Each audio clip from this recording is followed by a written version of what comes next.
Mari belajar politik untuk Indonesia yang lebih baik. Please subscribe, like, comment, and share YouTube saya. Teman-teman, kali ini saya sekali lagi membahas mengenai demonstrasi mahasiswa. Kita tahu kemarin ya BEM UI dan juga beberapa kampus baik itu di Jakarta, di Surabaya, di berbagai daerah yang lain, itu mereka melakukan demonstrasi di tempat-tempat yang strategis.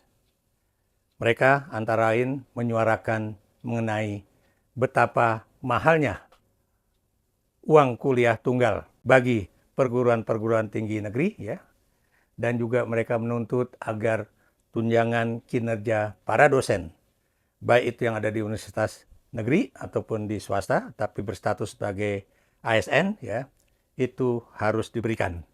Prasarana kampus juga harus diperbaiki, dan sebagainya, dan sebagainya. Apa yang ingin saya katakan di sini, ya, mahasiswa kemarin hanya bicara mengenai kepentingan mereka, bagaimana mereka bisa kuliah dengan harga yang tidak terlalu mahal, dan bagaimana dosen-dosen mereka dihargai oleh negara. Jangan lupa, setiap mahasiswa hanya menyuarakan kepentingan-kepentingan mereka sendiri, baik itu tentang uang kuliah, baik itu tentang kelas-kelas di ruang kuliah, ya, atau kemudian tentang bagaimana rektor memperlakukan organisasi-organisasi kemahasiswaan yang tidak fair, dan sebagainya yang lagi-lagi terkait kampus. Jika ini terus mereka lakukan, believe me, ya, percaya atau tidak, ya, gerakan mahasiswa seperti ini akan kurang mendapatkan dukungan dari masyarakat luas. Mengapa? Karena di mata masyarakat, mahasiswa hanyalah melakukan demonstrasi untuk kepentingan mereka sendiri, bukan untuk kepentingan masyarakat banyak. Ketika putri saya, ya, itu masuk menjadi mahasiswa UI pada tahun 2009, apa yang saya nasihati kepada dia? Janganlah menjadi mahasiswa kupu-kupu. Kupu-kupu itu adalah kuliah pulang. Seorang mahasiswa, apalagi mereka yang berjaket kuning, itu harus pernah ikut demonstrasi. Dan demonstrasinya ikutilah bagaimana pendidikan demonstrasi di kampus UI pada saat itu, ya. Dan Anda tahu di kampus kami, ya, waktu itu baik di Salemba maupun di Rawamangun, ya, sekarang di Depok, itu selalu ada suatu pendidikan mengenai bagaimana melakukan demonstrasi secara baik. Misalnya, mereka harus berada di dalam tali atau barisan yang sama. Satu, ya. Kedua, jangan kemudian melakukan kekerasan, ya, melempari batu atau melempari kayu atau apapun, ya, terhadap aparat keamanan negara. Kenapa? Karena mereka yang menjadi polisi, mereka yang jadi tentara, itu adalah saudara-saudara mereka juga, sesama anak-anak Indonesia. Dan jangan lupa, jangan sampai kemudian juga tertipu oleh adanya penyusupan-penyusupan, ya, khususnya oleh mereka-mereka yang ingin mengacaukan gerakan mahasiswa, atau kemudian ingin menjadikan mahasiswa itu bertempur dengan aparat keamanan. Jangan lakukan itu. Kenapa demikian? Karena nantinya yang namanya tujuan gerakan mahasiswa itu tentunya akan tercerai-berai atau tidak menjadi suatu yang tercapai. Nah, saya selama menjadi mahasiswa UI dari tahun 78 sampai 83, ya, itu paling tidak pernah mengalami gerakan mahasiswa 2 kali. Satu namanya gerakan mahasiswa 78, ya, persis ketika saya menjadi mahasiswa UI tahun 78, di mana pada saat itu senior-senior kami melakukan demonstrasi agar Pak Harto tidak dilantik kembali menjadi presiden pada tahun 78. Kemudian Anda tahu tahun 79 ini juga ada satu gerakan mahasiswa yang disebut dengan anti NKK BKK. NKK-BKK itu adalah suatu gagasan dari Menteri Pendidikan dan Kebudayaan pada saat itu, Dr. Daud Yusuf, ya, yang mencanangkan agar mahasiswa itu menjadi suatu insan kampus yang memiliki nalar yang tinggi, memiliki pendidikan dan pengetahuan yang tinggi, tapi tidak boleh berpolitik praktis atau tidak boleh berpraktek politik. Namanya apa? Normalisasi kehidupan kampus, ya.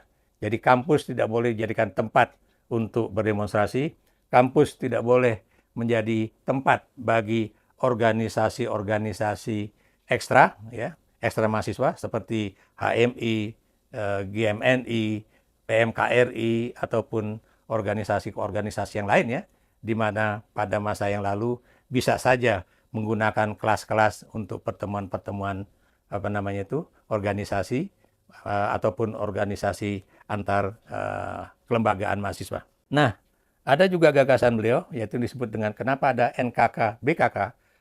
BKK itu adalah Badan Koordinasi Kegiatan Kampus. Ya. Ini adalah bahwa semua mahasiswa pada saat itu, tahun 79, itu harus meminta izin kepada misalnya Pudek 3. Pudek 3 itu adalah bidang kemahasiswaan, pembantu dekan bidang kemahasiswaan, dan juga Purek 3, pembantu rektor bidang kemahasiswaan, sebelum mereka melakukan kegiatan-kegiatan kampus, ya, baik untuk diskusi, untuk membuat suatu kegiatan seni dan sebagainya, ya. Dan kita tahu, ya, di era sekarang yang namanya era reformasi yang sudah lebih dari 25 tahun ini, era demokrasi yang harusnya berjalan baik, ya. Sekarang yang namanya kampus itu kadang juga menerapkan kebijakan-kebijakan yang mirip pada era 1970-an. Apa? Misalnya, ya, kampus, misalnya Institut Seni Budaya Indonesia, ya, yang ada di Bandung, kemarin menggembok ruangan yang akan digunakan oleh mahasiswa untuk melakukan suatu acara teatrikal, ya, mengenai wawancara dengan Mulyono. Anda tahu siapa Mulyono? Mulyono itu adalah nama kecil dari Joko Widodo. Ternyata kampus melarang, ya.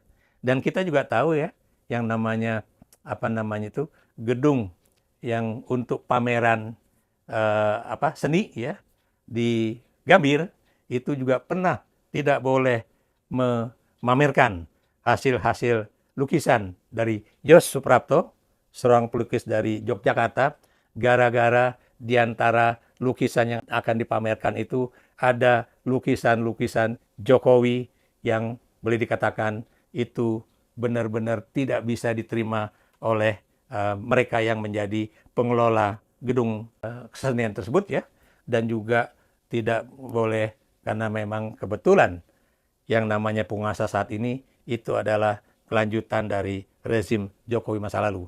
Dan sayangnya, lagi-lagi sayangnya, teman saya yang jadi Menteri Kebudayaan, ya, Fadlizon, juga akhirnya tidak membuka pameran lukisan dari Jos Suprapto tersebut, ya.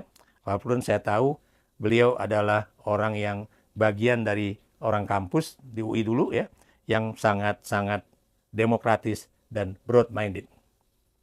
Nah, Anda lihat, ya, apa yang terjadi saat ini, ya. Kita tahu, ya, beberapa hari yang lalu itu mahasiswa sudah dengan sangat baik melakukan demo-demo yang bertopik adili Jokowi, ya. Itu awalnya itu adalah berupa tulisan-tulisan yang katanya vandalisme, padahal buat saya itu bukan vandalisme, itu adalah ekspresi dari anak-anak muda di berbagai daerah, dan kemudian ada juga dalam bentuk kemudian gerakan-gerakan mahasiswa, ada yang cuma sekedar putar-putar di depan rumah pribadi Jokowi di Solo, ya. Ada juga yang kemudian gerakannya itu berupa gerakan mahasiswa yang banyak, ya. Dan kemudian itu terjadi di berbagai wilayah, baik itu di wilayah Jakarta, Surabaya, kemudian juga Makassar, ya. Dan kemudian juga ada di wilayah Sumatera dan tentunya wilayah-wilayah lain yang mahasiswanya sangat aktif. Ketika ini terjadi, ya, Anda tahu bahwa memang persoalan adili Jokowi itu adalah suatu persoalan yang sedang trending, ya. Kenapa demikian? Karena tidak sedikit ya mereka-mereka yang menjadi aktivis mahasiswa pada masa lalu ya, itu kemudian juga menyuarakan agar Jokowi dan keluarganya itu harus disidik, paling enggak diselidiki oleh KPK ya, untuk melihat bagaimana yang namanya korupsi-korupsi yang terkait dengan bidang konstitusi atau yang terkait dengan Mahkamah Konstitusi, yang terkait dengan korupsi KPK ya, dan banyak lagi. Karena biar bagaimanapun ya, di mata saya Jokowi atau anaknya ya Gibran dan juga Bobi Nasution itu pernah melakukan apa yang disebut dengan gratifikasi. Dan buat kami yang namanya gratifikasi itu adalah bagian dari korupsi. Dan Anda tahu ya, kalau Anda mendengarkan yang podcast dari TV 2045, wawancara dengan Ubaidillah Badrun, di akhir dari masa wawancara tersebut, Ubaid menjelaskan bahwa dia berapa kali menyerahkan laporan-laporan mengenai korupsi yang dilakukan oleh Jokowi dan juga putra-putranya. Baik itu yang berupa penerimaan uang dari pengusaha ataupun misalnya penggunaan pesawat jet pribadi ya. Dan sayangnya orang-orang di KPK mengatakan bahwa KPK ini bagian dari eksekutif dan nggak bisa kita kemudian memanggil mantan presiden untuk diinterview atau dimintai keterangan. Dan ini benar-benar berbeda dengan misalnya anak atau mantu sestama di sekjen di Mahkamah Agung ya, Nur Hadi, yang kemudian juga bisa mantunya itu kemudian dikenai kasus hukum gara-gara dia menerima uang atas nama mertuanya ya, Nur Hadi. Atau seorang petugas bea cukai, Anda tahu ya, yang anaknya melakukan suatu tindakan yang semena-mena kepada kekasihnya ya, tapi kemudian dia kena dan itu kemudian disidik juga mengenai where the money from, dari mana bapaknya punya uang, dari mana dia bisa hidup bermewah-mewah, dari mana dia bisa punya mobil-mobil mewah dan sebagainya dan sebagainya. Tapi kita tahu sampai detik ini tidak ada langkah-langkah apapun dari penegak hukum, baik itu polisi, KPK, Kejaksaan Agung, apakah kemudian Jokowi dan keluarganya itu paling tidak diselidiki, disidik juga bagaimana kasus-kasus korupsi mereka. Dan Kang Ubaid ya, Ubaidillah Badrun itu menjelaskan juga bahwa ketika Firly Bahuri, Ketua KPK pada tahun 83 menyerahkan laporan-laporan dari KPK, rupanya di antara laporan itu ada juga laporan dari masyarakat yang diajukan oleh Ubaid ya, dosen di Universitas Negeri Jakarta, yang kemudian mengatakan bahwa kasus Kaisang ya, yang terkait dengan menerima uang ya, dan juga kasus pembelian saham-saham yang jumlahnya sampai puluhan juta lembar dengan nilai 92 miliar, kemudian disidik dari mana uangnya, siapa yang memberikannya, gitu kan? Tapi Anda tahu, menurut Ubaid, Jokowi marah besar, dan Anda tahu salah satu akibatnya adalah yang namanya Ketua KPK, Firly Bahuri, menjadi tersangka dalam kasus korupsi yang hingga kini belum selesai berada di tangan Kepolisian Negara Republik Indonesia. Jadi, yang ingin saya katakan ya, teman-teman mahasiswa, janganlah terlalu menggebu-gebu mendemonstrasi negara gara-gara kasus kenaikan uang kuliah tunggal dan juga kasus-kasus mengenai sarana dan prasarana di kampus, atau kemudian bagaimana tukin untuk para dosen-dosen mereka. Kenapa? Kalau demonstrasi semacam itu, percaya atau tidak, itu tidak akan mendapatkan dukungan dari masyarakat. Sama seperti dalam kasus NKK BKK pada tahun 1979 yang lalu ya. Saya cerita sedikit ya. Ketika demo NKK BKK itu ya, saya termasuk ikut ya dalam demo itu sebagai wartawan surat kabar kampus UI Salemba, dan saya berangkat dengan satu kendaraan ya yang disiapkan oleh siapa? Oleh garnisun ibu kota. Nah, ini kan. Jadi tidak selamanya yang namanya ABRI atau TNI itu kemudian berseberangan dengan mahasiswa. Berangkat ke Senayan ya, ke gedung DPR MPR dengan truk-truk tentara ya. Dan kemudian ketika saya juga sampai di gedung DPR MPR, Anda tahu ada 2 anggota DPR RI yang pada saat itu dielu-elukan oleh mahasiswa karena mereka membela mahasiswa. Siapa dia? Sabam Sirait dari Partai Demokrasi Indonesia dan Ridwan Saidi dari Partai Persatuan Pembangunan. Ya. Dan ketika saya keluar dari gedung kura-kura itu ya, yang Anda tahu bentuknya sangat menarik itu, saya kemudian melihat sepertinya Pak Kasdam Jaya, ya, Edi Nalapraya, itu kebetulan sedang berdiri di pinggir truk. Dan dia menyapa saya sambil tersenyum. Tahu siapa saya? Tahu bang, saya bilang. Ini Bang Edi ya, orang Betawi yang jadi Kasdam Jaya. Hebat, saya bilang itu. Dan beliau sampai sekarang juga masih hidup ya. Walaupun beliau sudah sepuh, tapi masih sehat ya. Semoga beliau mendapatkan kesehatan yang prima ya. Tapi satu hal yang saya tidak akan lupa, dialog saya dengan Edi Nalapraya, itu kemudian adalah, Bang, ini truk-truk nih yang ngasih abang ya? Dan dia bilang, iya. Daripada nanti mahasiswa itu nyewa-nyewa Metro Mini ataupun bis PPD, ya, itu nanti arahnya nggak jelas. Tau-taunya bukan ke Senayan, tapi ke daerah lain. Anggapan itu saya terima dengan baik ya. Yang penting mahasiswa aman sampai ke gedung DPR. Nah, bagaimana kembalinya? Anda tahu apa yang terjadi pada tahun 79 ini? Buat teman-teman mahasiswa sekarang ya, ini perlu saya ceritakan. Mungkin Anda nggak tahu ceritanya. Ketika kami pulang dari gedung DPR RI di Senayan ke kampus UI Salemba, itu melewati jalan Rasuna Said. Ya.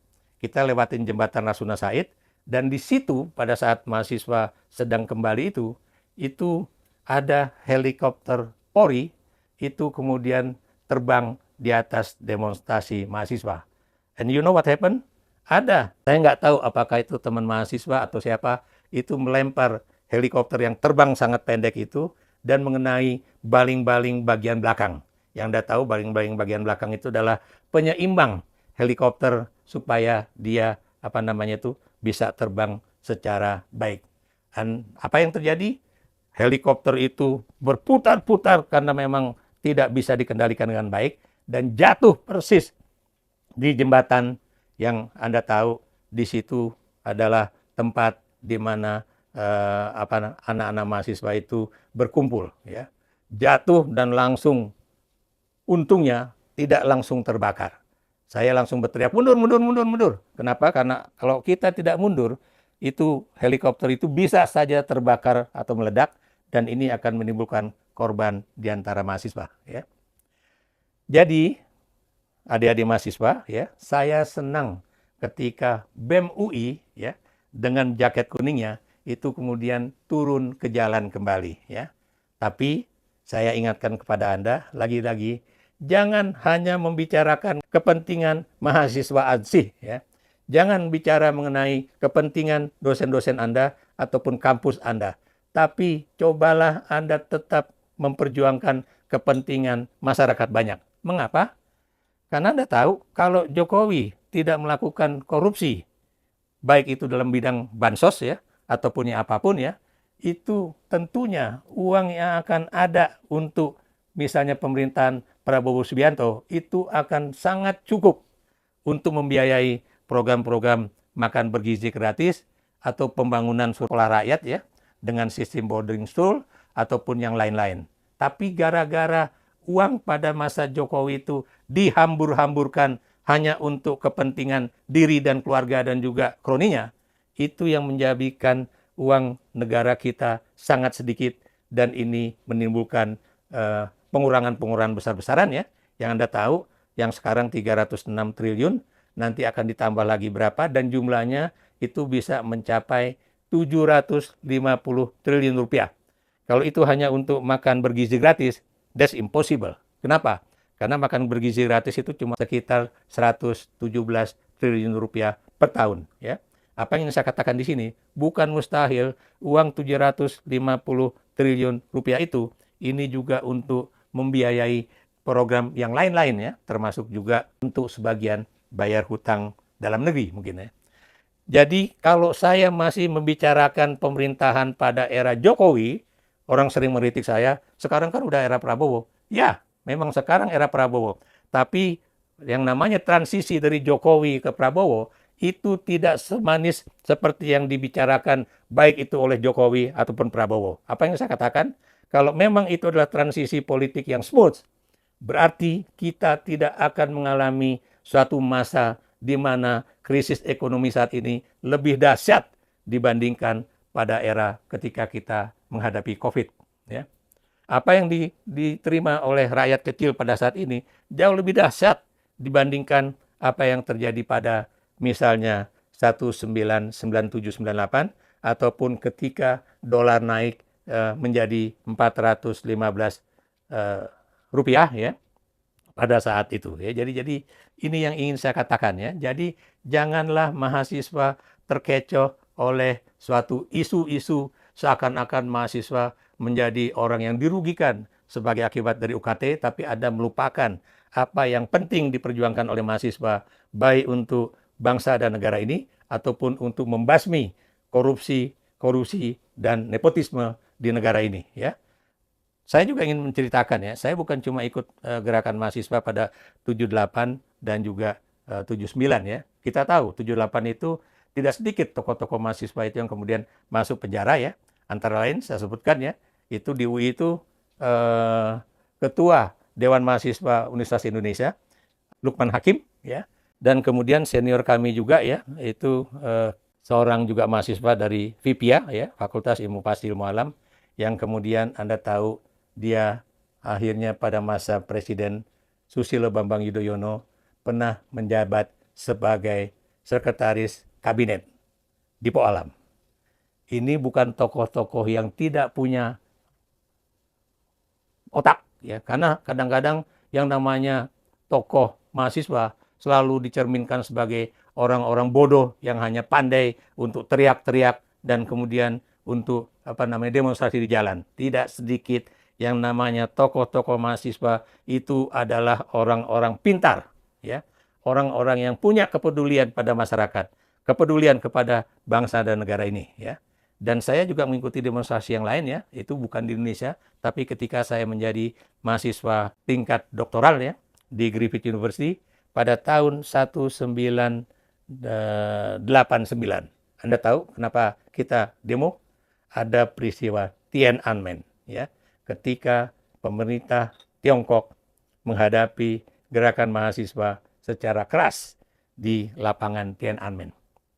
Satu hal yang juga saya pelajari dari cara-cara aparat keamanan menghadapi demo mahasiswa pada saat itu adalah polisi di Queensland tidak memegang senjata, tidak memegang pentungan. Dia hanya memegang suatu alat mikrofon dan mengatakan pada mahasiswa ya, don't move ya, Anda stand still over there. Jadi jangan bergerak, jangan melewati garis batas ya, sebab kalau Anda melewati garis batas Anda sudah melanggar hukum. Dan Anda tahu tidak satu pun demonstran di Queen Street area ya di Brisbane itu yang melakukan pelanggaran terhadap perintah dari aparat keamanan. Apa yang saya katakan di sini, kalau Anda melakukan demonstrasi secara baik tanpa harus melawan aparat keamanan, demo Anda itu nantinya tentunya akan mendapatkan dukungan dari masyarakat. Jadi ya, buat teman-teman mahasiswa, perjuangkanlah nasib bangsa secara keseluruhan. Kalau Anda mau teriak adili Jokowi dan keluarganya, lakukanlah. Kalau Anda mau berteriak bahwa mereka yang melakukan korupsi pada 10 tahun era Joko Widodo, lakukanlah. Beberapa menteri melakukan korupsi, kalau bisa itu harus diajukan ke KPK, kejaksaan atau polisi. Supaya yang namanya hukum di negeri ini benar-benar adil. Bukan hanya tajam ke bawah, tapi tumpul ke atas. Berikan pendapat Anda.